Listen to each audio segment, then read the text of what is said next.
Asif here with another live stream.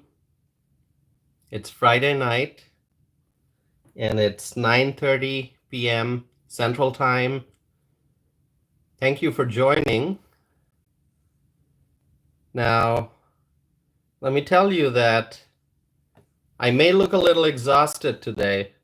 I actually woke up this morning with a terrible headache, and then I wasn't sure how the day was going to be. I just had a bad headache, and then I took over-the-counter medication for my headache, and then the headache kind of subsided over the course of the day. And then by afternoon, I was feeling much better. And then I wasn't sure if I'd be doing a live stream today. And as I said, my headache kind of went away. But then what happened was I started reading all the news updates. In particular, I read and saw news updates about all the things happening at the southern border, and my headache came back. I mean, the situation at the southern border is extremely serious. My friends, let me ask you this question. Why should the people of Texas suffer because of the bad policies of the Biden administration? First of all, I think Governor Greg Abbott is the greatest governor in America right now. Out of all the current American governors, I think he is the best. That's my opinion. And his state, the great state of Texas, is facing some of the most difficult challenges because of the Biden administration. The US-Mexico border is wide open, and the people of Texas are suffering because of illegal immigration. Susan says hello. Hello, Susan. Thank you for joining. I just started about like 2.5 minutes ago. And so thank you for tuning in. I appreciate that. I know it's Friday night and people may have different plans with their friends and family. So I appreciate you all tuning in. Teresa Ross writes, hi. Hi, Teresa. Thank you for tuning in. Yeah, I was at the start of this episode, I was talking about me waking up this morning with a bad headache, and then I took OTC medication, over-the-counter medication. My headache went away over the course of the day, but then my headache came back as I started reading news updates about what's happening at the southern border. And so I'm actually, today I'm talking about Texas in particular. That's what this live stream is about. And as I was saying, the US-Mexico border is wide open, and the people of Texas are suffering because of illegal immigration. So Governor Greg Abbott, who I will tell you, who I believe is the best governor in America right now. He is my favorite governor out of all governors in the country right now. So Governor Greg Abbott has to do what is best for the people of Texas. So he's using the resources that his state has, and he's using the resources to protect the southern border. Governor Greg Abbott believes that razor wire is an effective deterrent to the illegal border crossings. And so his administration wants to use razor wire to prevent illegal immigration. Governor Abbott wants to secure the border and prevent the destruction of Texas property. On January 22nd, the Supreme Court ruled that federal agents could remove the razor wire. So the Supreme Court ruled in favor of the federal government's plan to remove the razor wire that has been installed along the border in Texas. But Governor Greg Abbott knows what is best for his state, and he seems to be moving forward with his plan to protect parts of the US-Mexico border. He is not backing down after the Supreme Court ruling. Governor Abbott is determined to protect his state, and he is not alone. And that's the important thing that I'll tell you that you must keep in mind. He is not alone. Obviously, millions and millions of Americans are supporting Governor Abbott. He's a hero. And let me share with you this, 25 Republican governors are supporting Governor Greg Abbott in this fight. 25 Republican governors have said that they stand in solidarity with Governor Abbott and the state of Texas in utilizing every tool and strategy, including razor wire fences, to secure the border. The governors write that the Biden administration is refusing to enforce immigration laws already on the books and is illegally allowing mass parole across America of migrants who entered our country illegally. So the governors wrote that because the Biden administration has abdicated its constitutional compact duties to the states, Texas has every legal justification to protect the sovereignty of our state and our nation. So the governors, 25 of them, are supporting Greg Abbott in his efforts to secure the southern border. Governor Abbott believes that Texas has a right to self-defense. Therefore, Texas continues to do what it can to secure the border.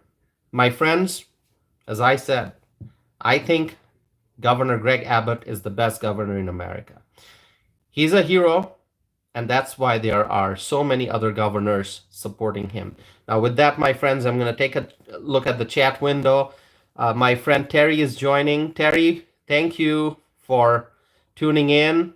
And I'm going to be talking about South Dakota Governor Kristi Noem in just a little bit. And I know Terry and I have talked about Kristi Noem before and how great a governor she is in South Dakota. So I'm going to be mentioning her in a little bit. But let me tell you about the governor of Georgia. The governor of Georgia, Brian Kemp, as well as the governor of Montana, said that every state is a border state. And that's the reality right now. That's true. I mean, some people may wonder, how can every state be a border state? But that's the reality, because of illegal immigration, because illegal immigrants, after entering the United States, they are spreading all over the country.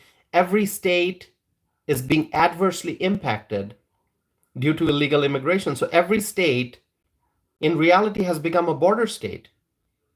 So let me look at the chat window here. Teresa writes, go Governor Abbott. Absolutely. Governor Abbott, like I said, is getting support from freedom-loving American citizens across the country. I mean, he's the governor who is fighting to secure our border. He's fighting to protect our freedom. And so we must support Governor Abbott. So it's wonderful to see Teresa writing, go Governor Abbott. He is the best. So let me tell you what's going on. The illegal immigrants, they're pouring into the country and they're spreading all over the United States. People in every state are being impacted because of illegal immigration. Every state is feeling the adverse impacts of illegal immigration. Governor Kristi Noem visited the southern border today. Did you know that? And do you know what she called the area? She called it the war zone. Governor Kristi Noem visited the southern border and called it the war zone. And guess what? She is supporting Governor Greg Abbott. Let me tell you about another great American governor, Governor Glenn Youngkin, Virginia. Governor Glenn Youngkin said that Virginia stands with Texas. And then let me tell you about Governor Kim Reynolds. She said that Iowa stands with Texas. Governor KIV wrote on X, the app formerly known as Twitter. She wrote on X, she wrote, Texas, you can count on Alabama to have your back. Oklahoma Governor Kevin Stitt, he says that Oklahoma stands with Texas. Governors from all over the country are supporting Texas. And they are supporting Governor Greg Abbott's efforts to secure the southern border. My friends, the list is long. As I said, 25 governors signed a letter supporting Greg Abbott in his efforts to secure the border. And guess what? There's one more person. Donald Trump. Donald Trump has called for states to send their National Guard to the border. I wish Governor Greg Abbott all the best. He is a hero. He is doing the right thing. He's a fighter. He is brave, and America stands with Governor Greg Abbott. What's going to happen going forward? I am paying attention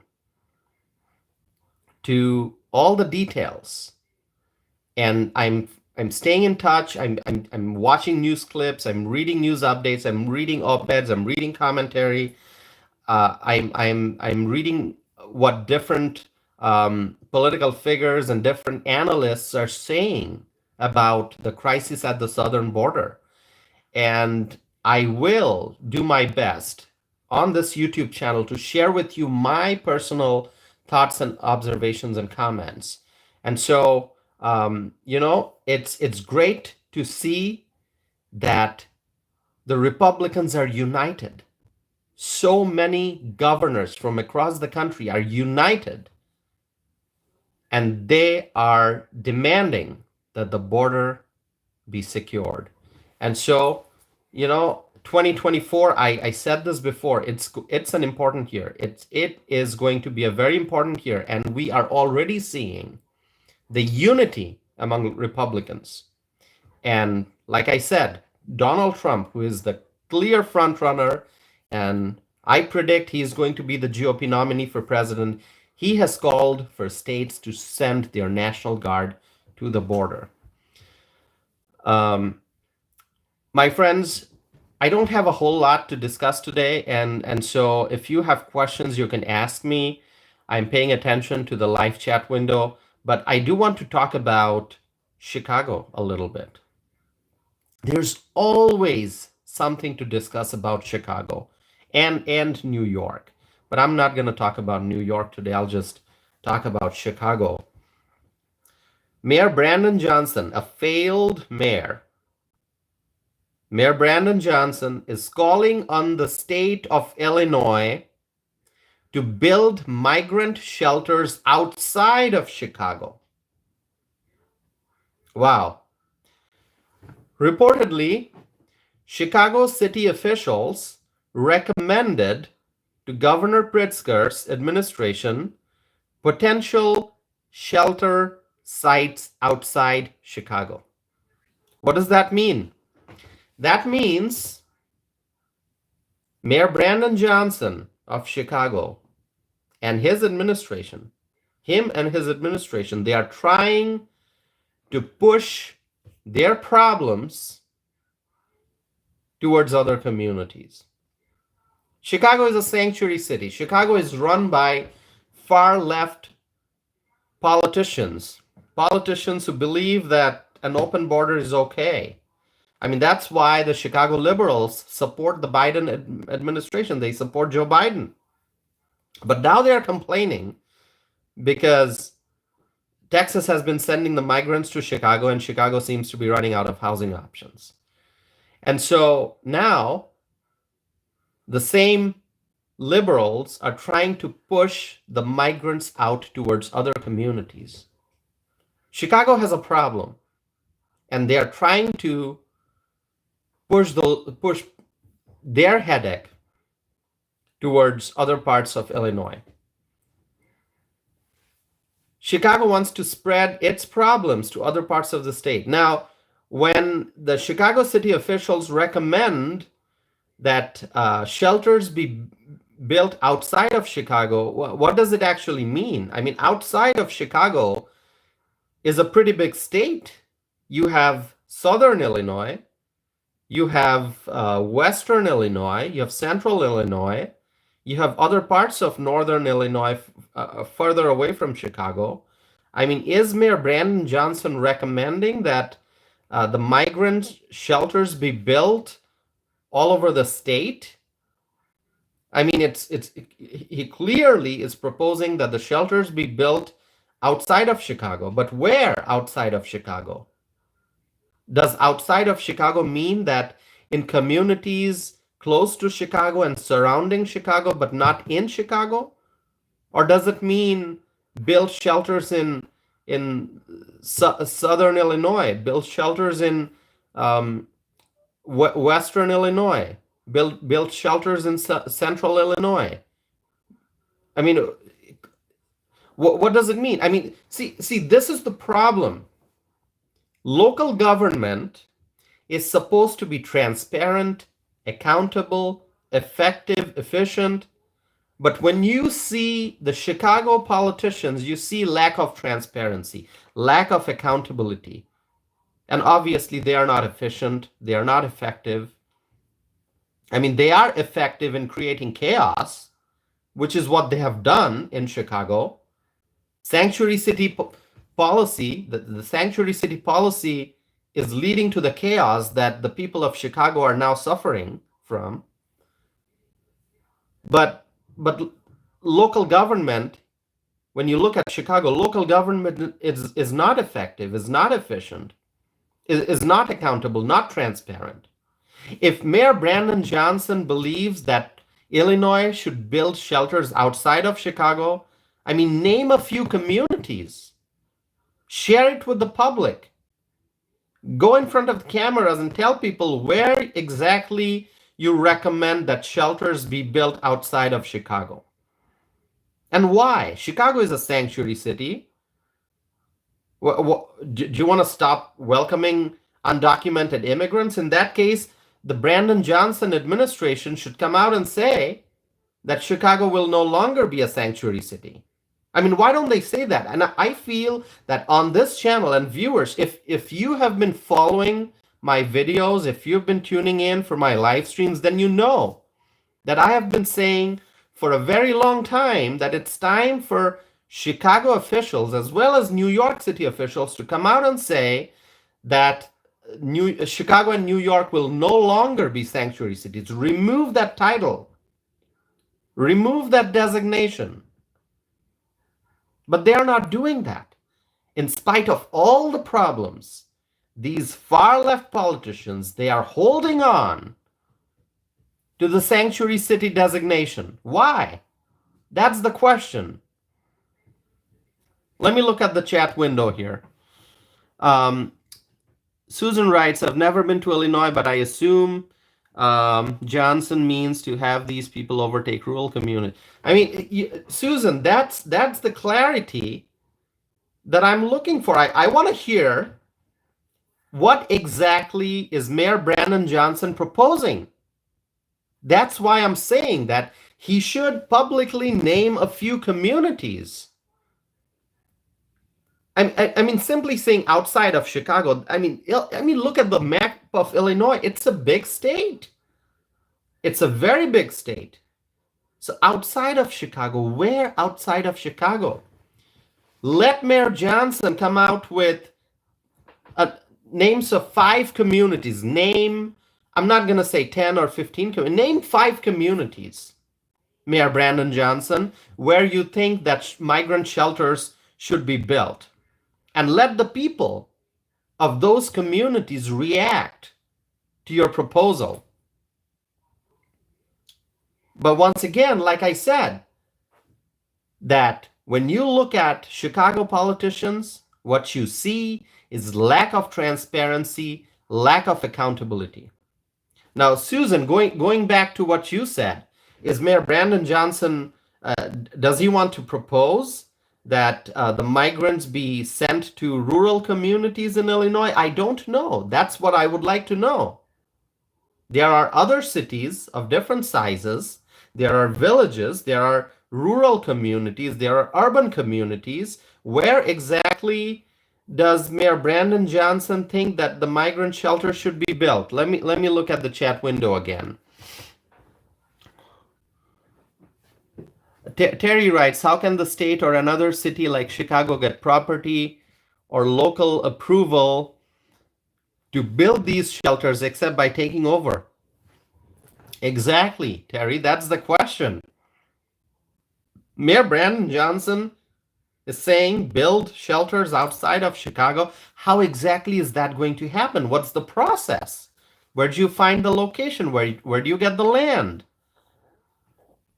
What kind of shelters are you talking about? Are you talking about um, brick and concrete shelters, uh, buildings, structures? Are you talking about migrant tent camps? What kind of shelter? So I guess I want to hear from the people of Illinois. I don't know if anyone from Illinois has tuned in to listen to this live stream, to watch this live stream, but if you are an Illinois resident, I really want to hear your thoughts on this. What do you feel about this lack of transparency, lack of accountability, lack of information? I mean, everything is so cloudy in Illinois, in Chicago in particular. Let me read some comments here again. Susan writes, he sees, and by he, I'm sure you mean Mayor Brandon Johnson. He sees farmland, and being a city person, just sees vacant land for development without the thought that that land brings food. I mean, we have to protect our rural communities. And I live in Wisconsin, and I live in a city. I live in the city of Madison, which is the state capital. But I go to the rural communities all the time, and the rural communities are beautiful. The people are hardworking. They are freedom-loving Americans. They love the state. They love the country. And you know, the farming community, the agricultural sector, the farmers are such amazing, hardworking people. They grow the food that we consume. I mean, people just go to the store and they buy food, they buy corn, they buy cheese. How do these things get produced? The farmers are working hard all the time. And the farmers, they produce the food that we consume. We depend on the farmers. It's one of the most important sectors of the American economy. So Susan, absolutely, we have to protect our farmland. No matter where in the country, Wisconsin, Illinois, Iowa, we have to protect our farmland. Let's look at some other comments. Terry writes, eminent domain refers to the power of the government to take private property and convert it. That comment just vanished, so I'm gonna wait for it to reappear. I'm still I'm still trying to be more efficient in managing the live chat window. So I know that when I see messages, the live chat window pops up and then it goes away after a while. So anyway, I'll keep checking it. But as I was saying, we have to protect our farmland, and the people must demand answers. And that's why I say, I don't know if anyone from the state of Illinois has tuned in to listen to this. I know that my live stream videos are available afterwards on my YouTube channel, so people can listen to it afterwards. They can just watch the replay. And if anyone, so let me just say this on this live stream. So if somebody from Illinois watches this afterwards, and if the person wants to leave a comment, that comment would be welcome. So the thing I want to say is, if you are an Illinois resident, and if you are a Chicago resident in particular, I want to hear your thoughts about this migrant crisis that's hurting Chicago. And if you live outside of Chicago, if you are an Illinois resident living outside of Chicago, I want to hear your thoughts about Mayor Brandon Johnson's proposal for the state of Illinois to build migrant shelters outside of Chicago. Share with me your thoughts on this matter. Now, that's pretty much all that I have. There's obviously a lot to discuss, and uh,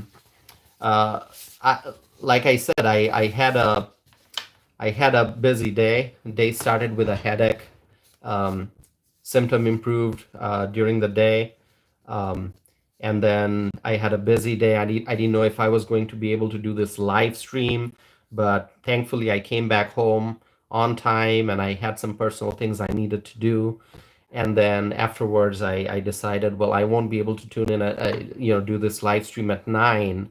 I'll do it at 9:30, and I wasn't sure how many people would be tuning in, given that it's Friday night. So I'm happy to see people have joined and people are sharing their thoughts and comments with me in the live chat window. Let me see what comment. Instead of complaining, how about they do this? Voters just need to take a stance and say no. Vote Trump. You know, I think what's important is for us to see after the election, after the November 2024 election. Now, I'm assuming, like I said before, I'm assuming that Donald Trump will be the GOP nominee. He will be on the ticket. That's my prediction. And so after the election, we have to see how many votes Donald Trump gets from Chicago and compare that number to the total number of votes Donald Trump got from Chicago in 2016 and 2020. So we have to compare Donald Trump's total votes in the city of Chicago. We have to compare those numbers from 2016, 2020, and 2024. Once again, I'm assuming that Donald Trump will be the GOP nominee on the ticket for the presidential election. And we have to see if his support goes up in liberal Chicago. I mean, after all the pain and suffering that the Chicago residents are going through, I am assuming that many of them who maybe previously voted for Democrats will take a stance and say, no, it's time to vote Trump. So, Terry, I think what you said, vote Trump, definitely. That's what I'm going to do here in Wisconsin. But I think it's time for voters, especially in places like Chicago and Illinois in general. I mean, Illinois,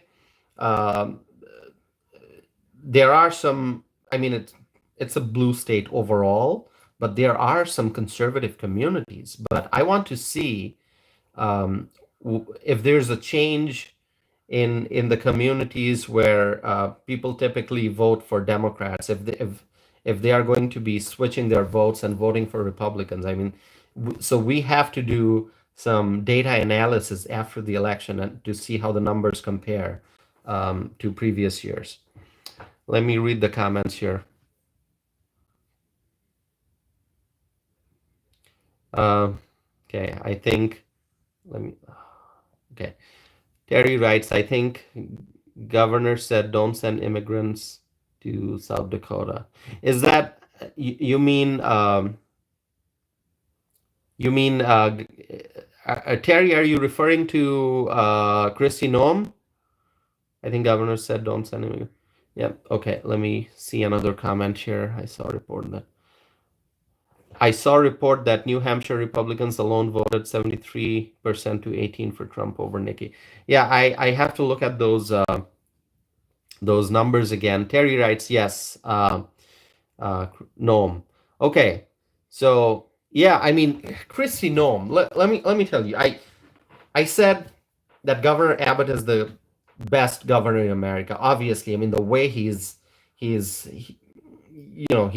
fighting illegal immigration, the way he is moving forward to secure the southern border and the kind of support he's getting, he's definitely a hero. But we have other great governors in this country. And, I think Kristi Noem is one of the top 3 best governors in America. And so I will share with you this. I was talking to my mother about who may be the VP candidate for Trump. Okay, I mean there are some great names, and I think I've discussed a few names here during a live stream here on my channel. We've talked about Kristi Noem. We've talked about Ellie Stefanik. I don't know, maybe Tim Scott, maybe Ron DeSantis. And my mother mentioned the name of Carrie Lake. Carrie Lake. So, I think, I want to hear your thoughts about, and I'm going to look something up here on my phone. I want to hear your thoughts about Carrie Lake as a possible VP candidate. And Carrie Lake, who ran for governor from Arizona. What do you think of Carrie Lake as Donald Trump's VP? Share with me your thoughts. I really want to hear your thoughts on this. So I'm going to check the chat window again. And you don't have to share your views right now. I mean, think about it and let me know afterwards. But my mom has expressed her support for Carrie Lake as a VP candidate for Donald Trump. Let's see. Susan writes, I greatly admire Abbott and Noem. Yes, they are both wonderful governors. Let me look at the live chat window again. We have, Terry writes, we have fewer than 1 million people in South Dakota. Susan writes, Hawaii has only 1.5 million. A very bad governor. Okay. Terry writes, Lake, I want her to form Congress. Yeah, I mean, I think I'll be talking more about, I think I should do a separate live stream just to share my thoughts about the different possible candidates for VP. I might do that. Should I do it as a live stream or should I just publish a video? Maybe I'll do a live stream. Let me think about it. But in the meantime, share with me your thoughts about who you would like to see as Donald Trump's VP. And as I said, Carrie Lake, I mean, she's a wonderful political figure, and she has a great personality. She's obviously very popular. She has a lot of support. So think about Carrie Lake. Let's think about Kristi Noem, Ellie Stefanik, Tim Scott, Ron DeSantis. You can propose other names. Some people have mentioned Glenn Youngkin as a possible VP candidate. It's really, I mean, there's no way to predict who it'll be. We can all make guesses. We can all predict, but we'll find out once, if and when Donald Trump becomes the GOP nominee, and I'm hoping he will. I predict he will be the GOP nominee. Once that happens, we will know. So with that, I will end this live stream. I want to thank Terry from South Dakota for joining. Susan, thank you for joining, Susan. And Teresa Ross, thanks for joining. And anyone else who may have tuned in but perhaps did not write anything in the comments section. Susan writes, I like Tim Scott. Yeah, Tim Scott's he's a very good U.S. senator. So thank you for tuning in. And I just want to say before I conclude this live stream that I have, as of now, 985 subscribers. As I said in a previous live stream, I'm trying to get to 1,000. So please don't forget to share my videos with your friends, family members, and neighbors. Tell them to subscribe. Help me grow my subscriber count so I can reach more people, so I can share my views and thoughts and opinions with more people. So please share my YouTube channel link with your friends, family members, and neighbors. And thank you for tuning in. I will be back with a new live stream. The weekend is almost here, so I plan to do more live streams over the weekend. Thank you so much. Have a wonderful night, and I'll be back with more content, more live streams, and more videos. Thank you. Good night.